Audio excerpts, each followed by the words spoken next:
morning, welcome back. Today, the 99 Forester shock repair. Not a Tacoma, it's a Forester. So, this vehicle, we've had it for a couple years now. Like I said, it's a 1999. Arguably the best generation of Subaru Forester ever, because it's first gen. Oh! Apart from the 80-pound metal hood, they're honestly pretty legit cars. EJ251, which, yes, had head gasket issues. Not as bad as the EJ25D. Oh no, this is a 253. Wow, that's kind of cool. Yeah, solid, reliable engine. The previous owner ran this thing out of oil, so that's what that's from. Oh, rod went right through the block. So we got it for 400 bucks. Put a new engine in there.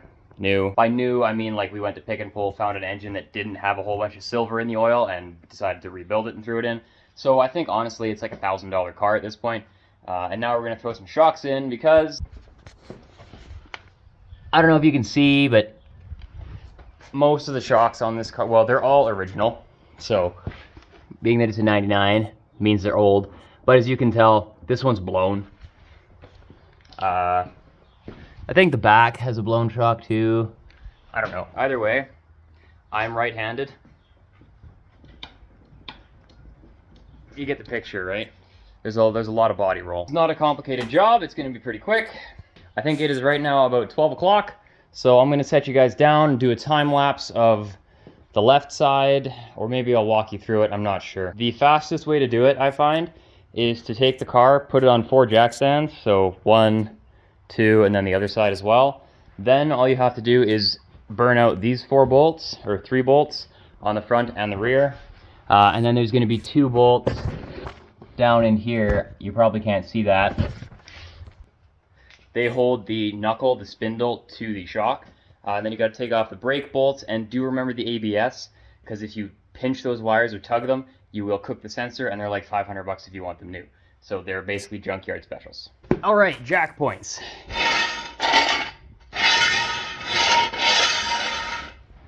You can see I have it jacked up right there in the front. That's a good spot.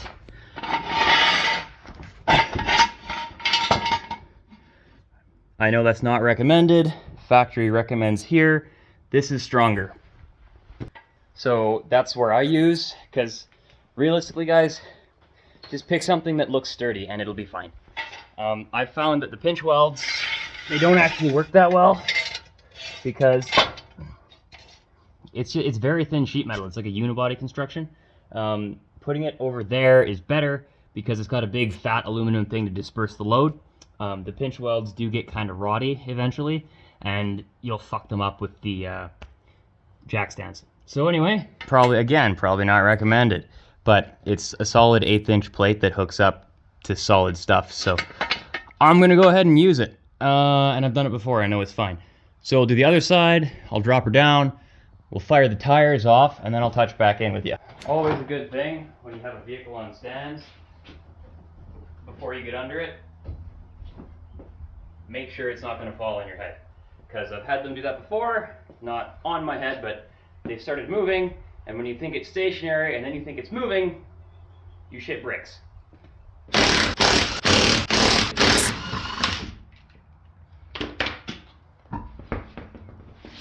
I like to just throw all the lugs in the wheel.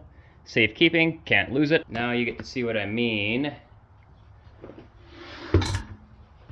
about how easy these are. You can use the tire as a bit of a chair. So take it out of the tripod. You can tell it's blown because it's wet.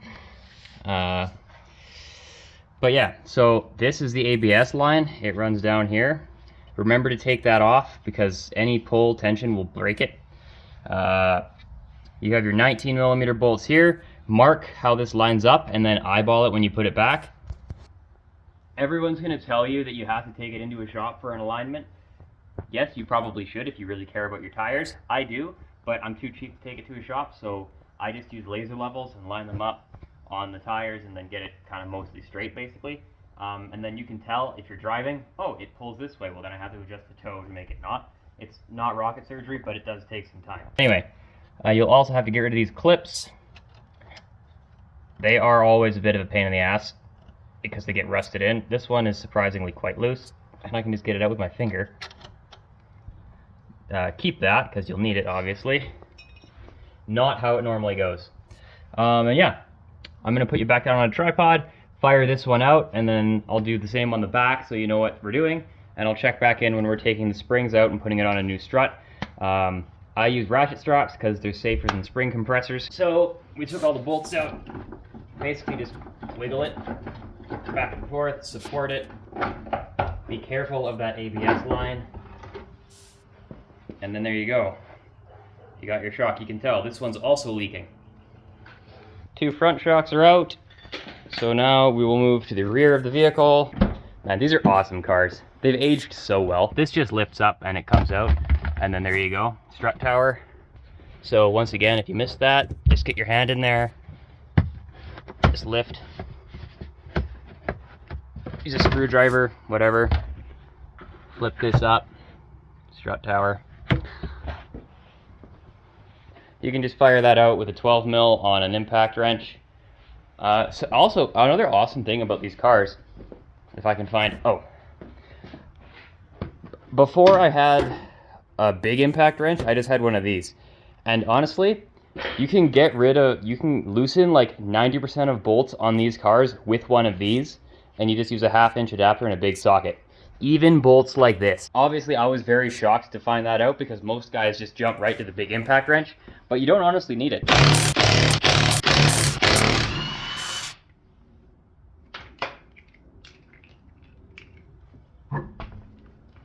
Anyway, it's the exact same on the back. You got to get rid of a clamp thing over here, which is a bit of a pain, but it does work pretty easily.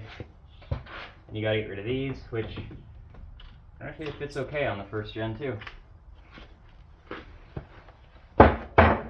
On the second gens, there's just barely enough space to get an impact wrench on them. The first gens, I guess, have a little bit more, which is nice. Leave a comment down below. What's your favorite, first or second gen? No, third, fourth, and fifth do not count. They're trash.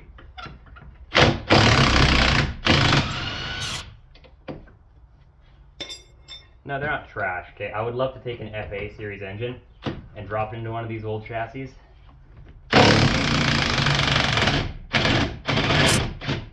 Just for the added fuel economy, but I don't know, if you have a busted one with an FA or FB, I can't remember which one they went with.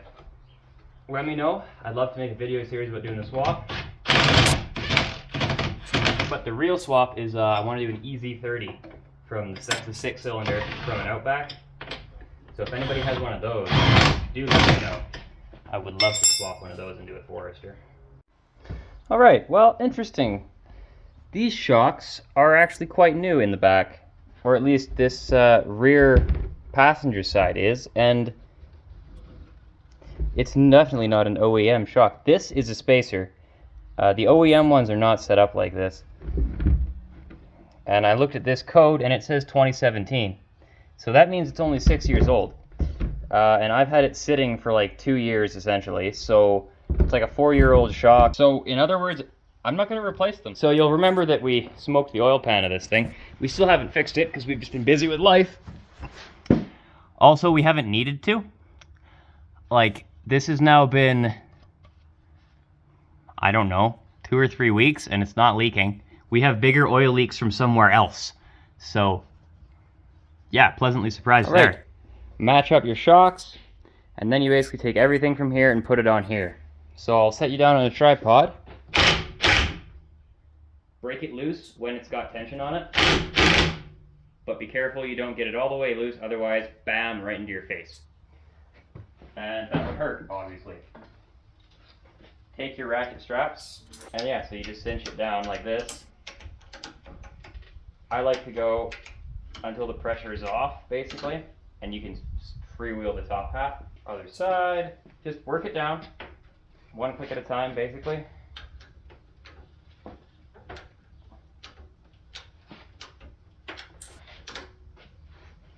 Once again, I've never had issues with these letting go. So safety Sam, you can shut your mouth. Okay, that's nice and loose. now is when I will say to be a bit careful, because if it does let go now, it will go flying. And even if it does though, you have 2 ratchet straps on them, so one of them will break, one of them probably won't.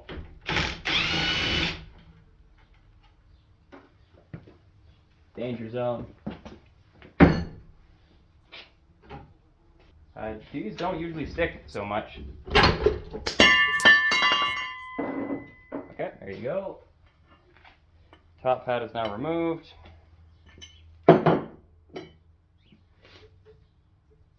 This realistically can just stay on because we're reusing the spring. Lift it up. Put it down on the bench. Try to have it not fall off the bench because that might break it. This goes off. This comes off. This shock doesn't. Oh. So that's what I mean. She done fucked. No dampening. Take our new one.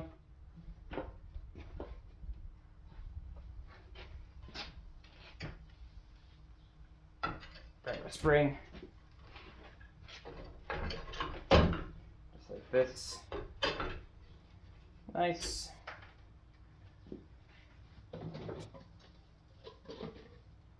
Bumper.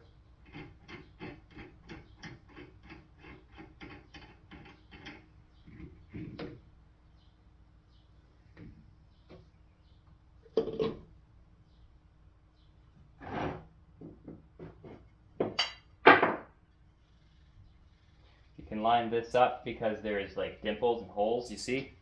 That tells you where it needs to line up.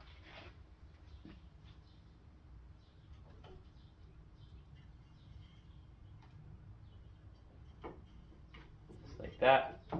Vice grips. Just take it,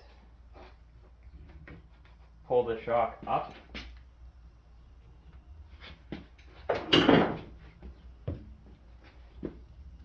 As far as it can go, basically. Get the vice grip in there, wrap it with something so you don't mar the cylinder because it will fuck your shock up. It'll start leaking. And just pull up as hard as you can. And then when you clamp it with the vice grips,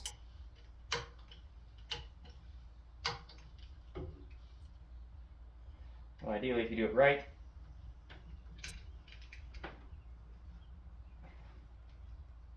and you get them right at the bottom, it'll hold itself in place. And there you go. You can tell it grabbed. Undo your vice grips, that pressurize everything.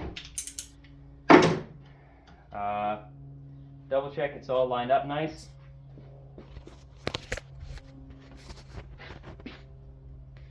Yeah. Good, good, good. And then take out these guys first because they will be very hard.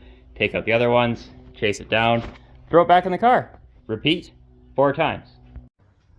Well, yeah, there was that. We finished the shock repair. There's not really much to tell you, I guess, about when you're done, but the body roll is significantly less than it was when we started, which is kind of to be expected because I don't know if you guys remember, but this is what they were like.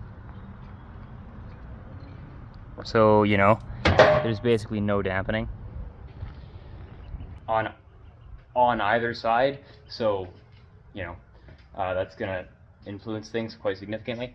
We did leave the original ones in the back, and now after having reinstalled them, I kind of wish I would have taken them out because it looks like there's more body roll in the back than there is in the front.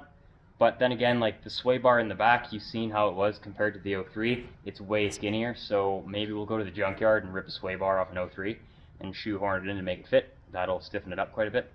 Otherwise, that's all I got for this one. Thanks for watching. See you next time. Oh yeah, still runs. 520,000 kilometers in all.